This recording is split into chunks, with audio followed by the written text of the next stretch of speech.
grand film, justement, on va voir, sorti sur Amazon Prime Video. Regina King, actrice, et maintenant donc réalisatrice, c'est son premier film, qui nous propose One Night in Miami. Et cette fois-ci, c'est toi, Floris, qui nous l'a proposé et qui va nous le pitcher.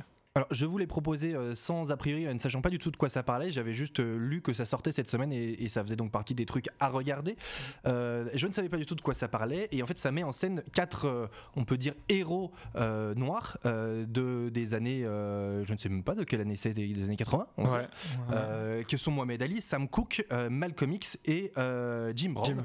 Donc sportif, artiste et politique, on peut le dire pour Malcolm X, que je connaissais mal par manque de culture et parce que je suis né un peu trop tard, et comme je suis comme Vincent, je ne m'intéresse qu'à ce qui est arrivé depuis que je suis né, et bien je ne connaissais pas grand chose de ce film là, et ça démarre du coup comme une sorte de quadruple biopic, c'est-à-dire qu'on va se retrouver dans des scènes de vie de ces 4 héros et ces 4 légendes nord-américaines, et on va petit à petit se retrouver dans un film qui s'approche d'un huis clos, puisque l'essentiel de ce film va se passer dans cet appartement, ce motel un peu miteux, où en fait le personnage de Malcolm X va réunir ses amis pour discuter de comment faire avancer la cause. Alors ce film est assez particulier. De la nation de l'islam, la cause de la nation de l'islam. La cause noire, parce que c'est pas forcément la cause mais pour lui, via la nation de l'islam. Via la nation de l'islam, pour le coup que moi je ne connaissais pas non plus, en tout cas en tant qu'institution. C'est un film Wikipédia. Donc, c'est un film Wikipédia, je dirais, dans ses 30 premières minutes. Et puis après, pour moi, c'est un grand film, mais du coup, j'aurais aimé avoir peut-être votre avis avant, ou savoir ce que vous en avez pensé, comment vous l'avez vécu. Alors, déjà, au début du film, juste une petite mention, ils disent que c'est inspiré de faits réels, alors que la rencontre entre ces 4 bonhommes, c'est une rencontre fictive, on est bien d'accord. Non, mais alors la rencontre est fictive, mais tout ce qui est raconté dans le film, c'est réel. J'ai vérifié sur Wikipédia, justement, et sur d'autres sources. Et si c'est sur Wikipédia, non, mais justement, c'est pour ça que je dis sur d'autres sources. Mais la rencontre est fictive. La rencontre est fictive. Et pourquoi, et avant de dire, ça c'est important, pourquoi c'est autant un huis clos, c'est adapté d'une pièce de théâtre, avant tout.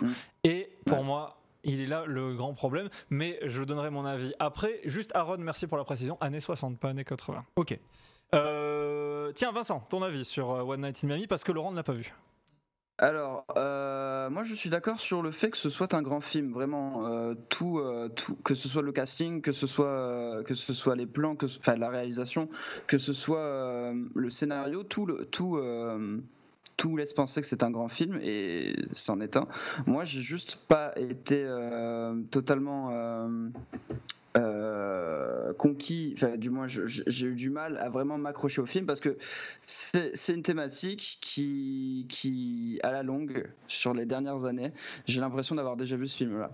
J'ai l'impression d'avoir déjà vu ce film là dans Green Book, j'ai l'impression d'avoir déjà vu ce film là dans Black Huntsman, j'ai l'impression d'avoir déjà vu ce film là dans NWA.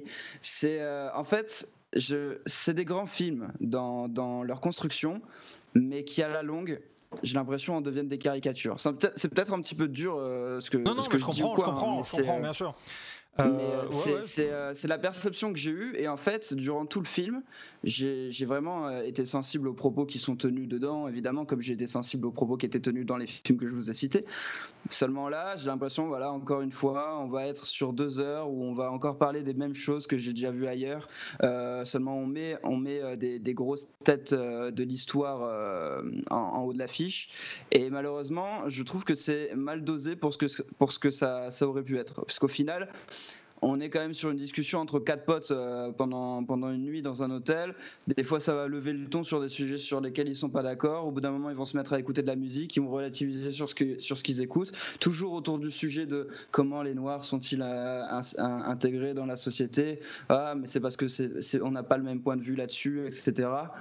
Au bout d'un moment, sur 2 heures, ça devient lourd, et c'est long, ça devient long. Alors que vraiment, d'un point de vue objectif, sur la technique, sur tout ce qui est dit, sur les dialogues, c'est vraiment ça peut être qualifié de petit chef-d'œuvre, pas intégralement un chef-d'œuvre, mais c'est quand même beau ce qui est montré dans ce film.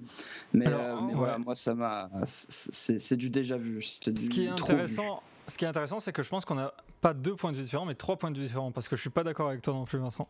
Parce que toi, tu dis que c'est un grand film, et moi, je trouve pas que c'est un grand film. Je trouve que c'est un bon film. Ouais, c'est vrai. C'est un très bon 14 sur 20. Mais c'est pas un grand film, parce qu'il manque une chose, selon moi, c'est une mise en scène. Il n'y a pas de mise en scène. Il n'y a pas de parti pris esthétique particulièrement fort. Au contraire, moi, c'est une esthétique que j'aime pas du tout parce que, à mon avis, j'ai pas vérifié, mais à mon avis, c'est filmé numérique. Et ça transpire le numérique. Et c'est trop parfait. Moi, j'ai du mal à regarder un film d'époque. Et ça c'est, par contre, c'est purement personnel. Hein, mais c'est trop bien éclairé. Le contraste, il est parfait. Tout est trop parfait, on n'y croit pas. Moi, j'y crois pas. J'arrive pas à rentrer dans cet univers. Parce que c'est profondément volontaire.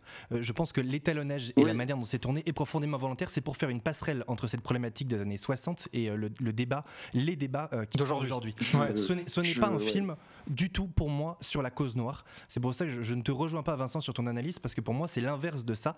C'est un film sur qu'est-ce que l'engagement aujourd'hui. Et c'est un film dont les problématiques et les thématiques peuvent être profondément transposées dans plein de sujets.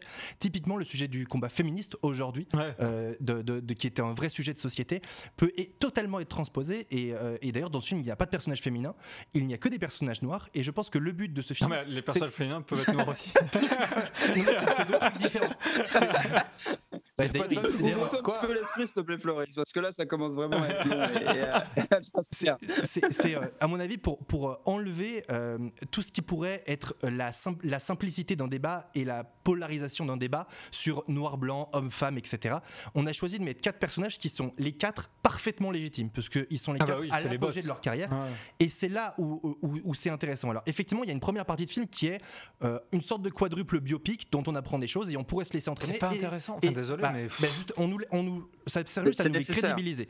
C'est nécessaire, ça sert à nous les crédibiliser pour nous qui les connaissons mal, mais très vite on se retrouve enfermé avec eux et on a un peu le même sentiment qu'eux, c'est-à-dire que eux sont pris au piège, à part Malcolm X qui les réunit là, ils sont pris au piège de cette chambre d'hôtel et ils ont envie d'aller voir des meufs. Et on est un peu pareil qu'eux, c'est-à-dire qu'on on comprend assez vite que ça va tourner autour de ça. Et on éprouve la même chose. Mais très vite, pour moi, c'est extrêmement bien dialogué, extrêmement justement évoqué, et tout est fait pour enlever la simplicité d'un débat. J'ai rarement vu un film aussi bien écrit dans la complexité du débat. Mais bien sûr, c'est bien écrit. C'est rare d'avoir un débat où personne n'a tort, personne n'a raison, et où les points de vue, je trouve que ces débats de l'engagement sont des débats fondamentaux aujourd'hui, et ce sont des points de vue qui sont expliqués dans une justesse que je n'ai jamais vue au cinéma. Je n'avais pas vu évidemment la pièce de théâtre, mais je n'ai jamais vu un problème aussi complexe expliqué avec autant de subtilité et de justesse. On est d'accord là-dessus. La question est de savoir, quelle est la différence entre sympathiser avec un mouvement et s'y engager ? Faut-il s'engager de l'intérieur ou faut-il provoquer une révolution ? Et en fait, tous ces points de vue sont justes.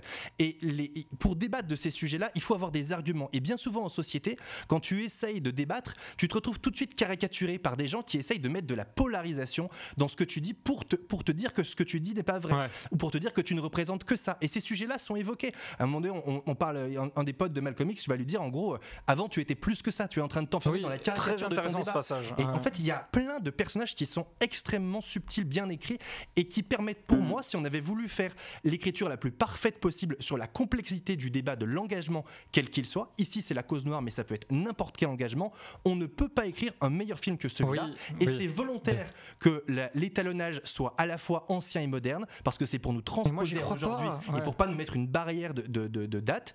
Et c'est, à mon avis, profondément moderne. C'est fait pour aujourd'hui. Et après, on peut ne pas avoir envie de voir un film de ce type-là, mais pour moi, c'est normal que la réalisation s'efface. Le but, c'est d'effacer la réalisation, c'est d'effacer l'esthétique pour se concentrer sur la complexité d'un débat sur lequel tu n'as pas de héros. Tu as 4 personnes, personne ne gagne et tout le monde fait avancer son combat. Bien sûr, non mais ça d'accord, je comprends ton point de vue, il est évidemment totalement valable. Moi, je peux parler en termes d'image, c'est que moi, c'est un point où j'ai cru que c'était des personnages en image de synthèse, tellement c'était trop parfait. Ils sont trop parfaits visuellement. La lumière, là, regarde le plan juste avant. Mais c'est une cinématique de jeu vidéo. Il y a pas je vais pas faire le gars qui va défendre la péloche, mais putain, il y a rien quoi. Enfin, où il y a trop. Mais je sais pas. Mais moi, cette image, j'y crois pas. Elle a jamais existé cette image. Je ne me suis pas du tout fait la réflexion. Après, en HDR, il y a forcément une différence sur des plans comme ça, parce que l'éclairage est fait pour du HDR aussi. Ouais, mais on s'en fout. Enfin, désolé, mais il faut pas dire le film. On peut le voir que avec 10% la réflexion sur le dispositif que j'ai utilisé pour le regarder. Je te dis pas que c'est entendable ce que tu dis si tu n'y crois pas très bien, mais moi je trouve que l'interprétation est absolument parfaite, juste, et tout est subtilité et intelligence dans ce film. Mais il y a des gens qui me disent dans le chat, on dirait Mafia 3 sur PS4, mais c'est exactement l'idée que je me suis fait. On dirait vraiment. C'est le jour, mais il passe pas pareil en HDR. Je suis désolé, mais on a un vrai problème technique qui va être que la HDR, elle est faite pour avoir trop jour et que ça ne rend pas bien en 8 bits. Bien sûr. Voilà. Mais alors ça, mais même lui est désolé, c'est un bot. Enfin, c'est un PNJ quoi.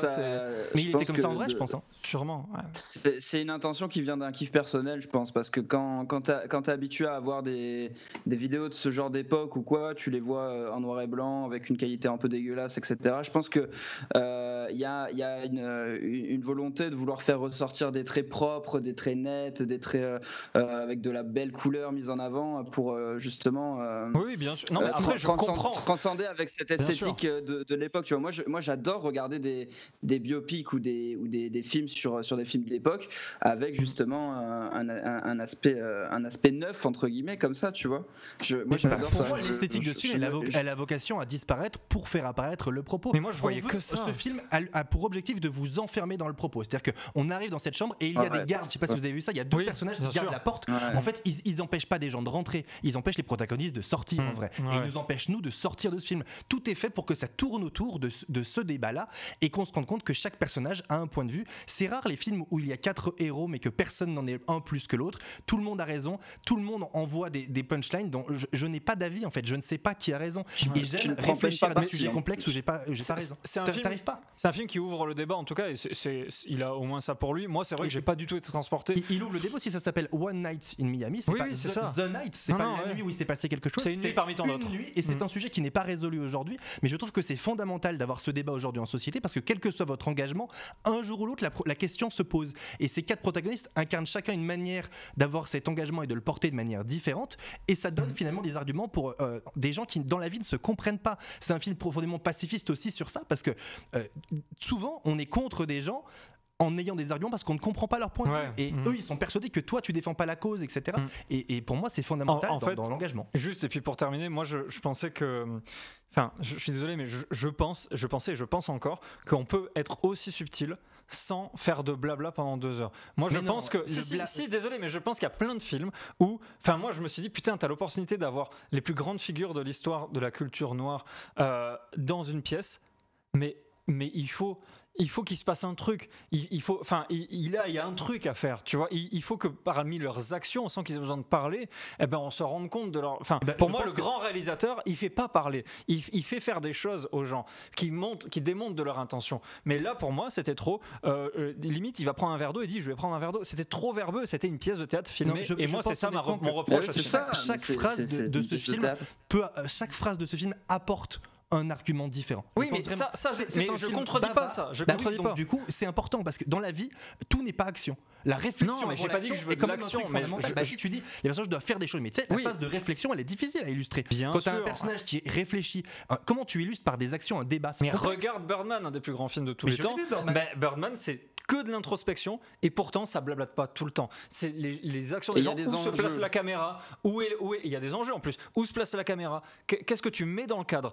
Là, elle a rien mis dans le cadre. Regina King, on l'aime bien, on l'embrasse, mais elle filme juste des discussions sans aucun regard de réalisateur, et c'est ça qui me rend que je reproche. Elle a l'ambition de disparaître pour que le propos. Oui, mais elle va tellement disparaître qu'on va pas s'en souvenir de ce film. Je suis désolé, mais personne va se souvenir de ce film. Souvenez-vous pas du film, souvenez-vous du propos. Ouais, oui, c'est un super débat. Discussion où tu ne te, même en tant que spectateur, enfin là je parle pour moi surtout, mais où tu ne te sens même pas légitime de prendre parti pour quelque chose parce que c'est en soi le débat qui est traité pendant 2 heures. C'est ça qu'il faut apprendre dans la vie, c'est que des fois on n'est pas légitime pour prendre parti. C'est important d'avoir cette réflexion-là. Et dans cette émission, on a envie d'avoir un avis sur tout. Des fois, il y a des sujets sur lesquels il ne faut pas avoir d'avis, en tout cas pas tout de suite. Et c'est important. Oui, ça mène à donc tu passes 2 heures à juste écouter des personnes au final sur un débat. Ça reste intéressant la rhétorique. C'est grave de dire juste écouter des des personnes, mais c'est fondamental d'écouter des gens dans ce qu'ils ont à dire. Des fois, il y a des gens, ils ont des trucs à dire plus intéressants que toi, et c'est important de les écouter. Et moi, j'ai été content d'écouter ces personnes parce que chacun avait un truc réfléchi à dire. Chaque chose, pour moi, a sa place dans ce film. Alors, il est long, et j'ai trouvé presque plus long la partie un peu facile à regarder du début, un peu je trouvais ça insupportable déjà le début. Qui est long. Mais à partir du moment où j'ai compris l'intention de ce film, qui était d'amener ce débat de l'engagement, j'ai trouvé que tout ce qui était dit était intéressant. En fait, je m'étais noté, le film démarre au bout de 30 minutes, et c'est là que ça devient un peu intéressant. Oui, mais ils auraient dû démarrer. Vraiment... Ils auraient dû faire un texte au début. Mohamed Ali a gagné son dernier combat. Ils se retrouvent tous avec ses potes. Tu sais très bien que ça ne marche pas. On a besoin d'un peu de. Bien sûr, mais bref. Voilà, on va pas non plus passer 3 heures parce qu'il y a un jeu quand même qui arrive bientôt. Et ça, c'est très important. Mais je vous propose. En tout cas, merci les gars. C'était un débat très intéressant. Laurent, je t'ai pas fait réagir dessus parce que t'as pas eu le film, tout simplement. Bah non, j'ai adoré. C'était top.